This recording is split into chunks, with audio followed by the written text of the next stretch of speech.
Hello, we are jumping into Module 8, which means that we are shifting to the new portfolio. It's called Mentoring to Improve Content Instruction. So let's go ahead and take a moment to just calibrate with what's going to be required. So this particular week, we just kind of take a moment. We take this week and we reflect, kind of gives you a little breather to reflect on the previous portfolio, which I'll talk about a little bit more in just a moment.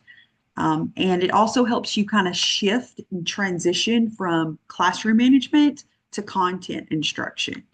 So, to ensure students master the content they need to be successful, educators need both deep knowledge of their content and the ability to plan and deliver effective instruction.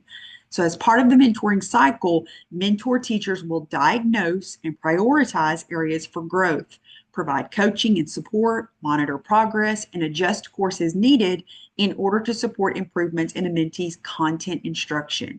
Through continuous relationship building and effective individualized support, mentor teachers can support significant improvement in teaching practices. So notice that we've got our lesson objectives, and this is actually for the portfolio. And we will talk about, we will talk about these more next week when we get into the analyze portion. So we want the very first thing that we have to do, just like with classroom management, is we've got to diagnose an area that needs growth. That, of course, we're going to develop that coaching plan. We're going to implement it and monitor the progress. And then lastly, we're going to adjust the course as needed. And that's our evaluate section. So in this module, you're going to consider the best practices in mentoring others in classroom instruction. So you prepare to evaluate the needs of one mentee with respect to content instruction skills, using questioning and discussion techniques, engaging students in learning, using assessment and instruction, etc. So here are essential skills that we are focusing on, those essential questions that we have that drive our coaching practices. And then this week, you really want to pay attention to these assignments. So you are going to review the materials of this module that are going to introduce the components of content instruction to you. You're going to review your scored portfolio and respond to task 4 by October 26th. You might have a slightly different date on this, so depending on which semester you take it, please check your course calendar, but it will be part of this module, Module 8. And then lastly, this is a great time to record your field experience. If things got a little bit busy while you were doing the previous portfolio, this gives you this week to go back and catch up on that field experience logging. So you don't actually submit your field experience hours until the end of the semester, but now is a really great time to refine it before you move on to that next portfolio. So let's take just a moment and we are going to look at what the resources are for this module. So we're right here again in Module 8. So I'm going to go ahead and just scroll down. Please check out this video. It's about 17 minutes long, and it really breaks down what the components of content instruction are. And there are some really great samples in here of how to identify them, how to measure them, and then how to actually match them with some coaching strategies. So it gives you a good overview of that. Additionally, I recommend that you read. These are 4 documents. They're really great. They center on some of the common areas that many novice teachers need support with when it comes to content instruction. So eliciting and interpreting student thinking, of course, that's going to be aligned to questioning. It's going to be aligned. It could be aligned to thinking and problem solving. Eliciting and interpreting student thinking is an important component. Explaining and modeling content. So that's going to have to do with how we present the content as students, as teachers, how we model, whether it's a think aloud, whether it's doing some demonstrations. Leading a discussion is very important. So whether that is doing a generalized whole class Q&A, whether that's setting up for a partner discussion, that's what that is. And then, of course, providing feedback to students, how to check for understanding, and then how to provide that feedback to them. So these are 4 of the common areas. Of course, these are not all of them. Notice that, for example, like assessment isn't even explicitly one of these 4, and it might be one of the ones that your mentee needs help with.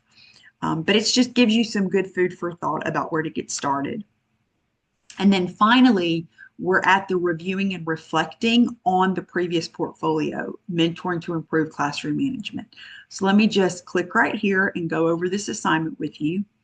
So if you submitted your portfolio by the initial due date, you are going to receive your scored portfolio by the end of week 8, which would be this week, or the middle of week 9, which would be next week.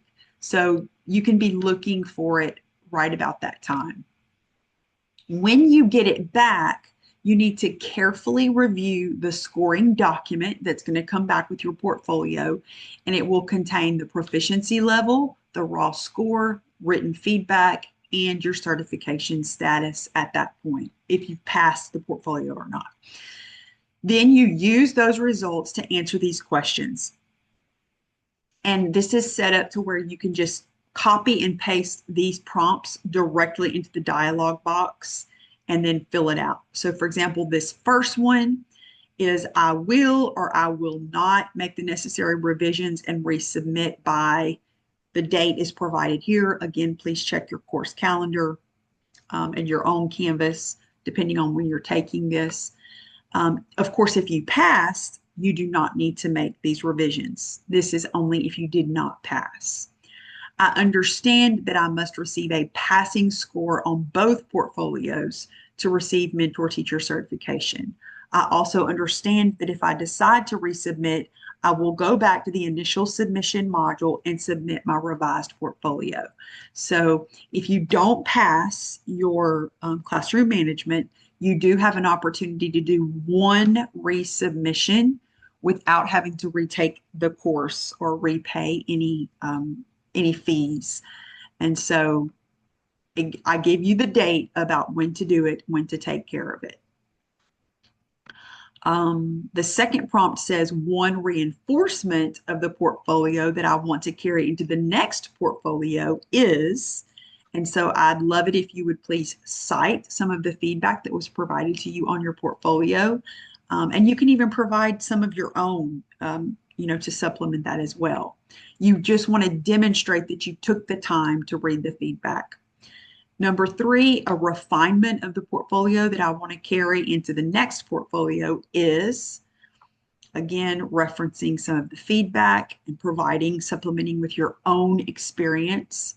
Number 4 is questions or concerns that you have. And then number 5, a key takeaway I have learned about mentoring and or coaching is. All right, so these 5 questions, 20 points, and it's completion of these.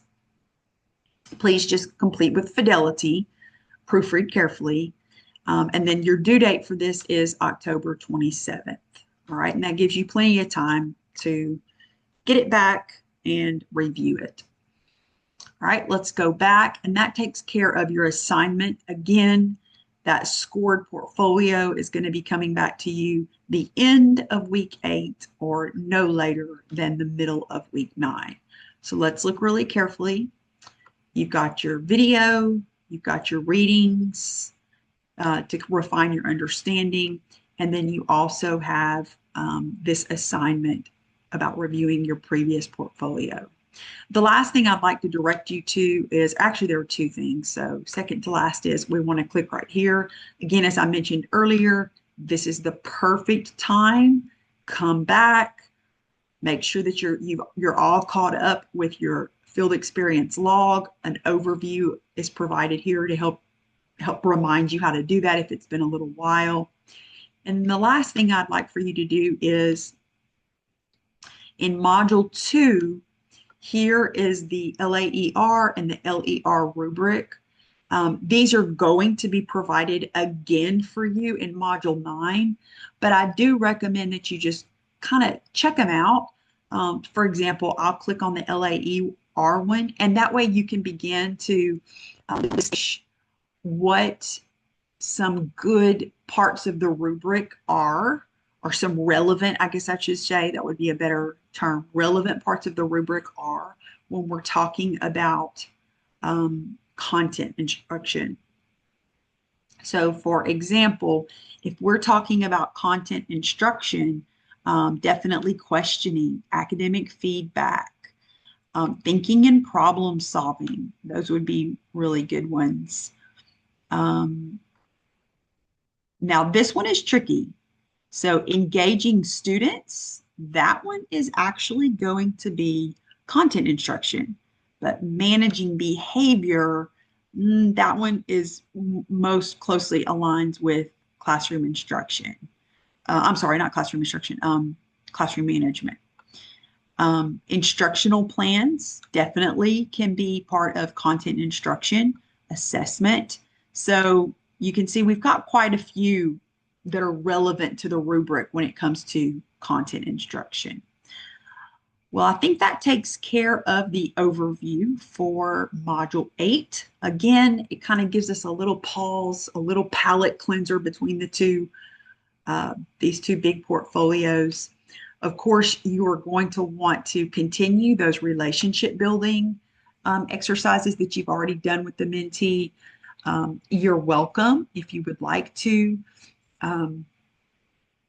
go ahead and even do a formal observation using one of those rubrics. That way you would be all set up for Module 9, which is going to be the analyze portion. I hope you have a wonderful week. Please reach out if you have any questions as you move through the material. And I hope to see you on our Zoom. Bye-bye.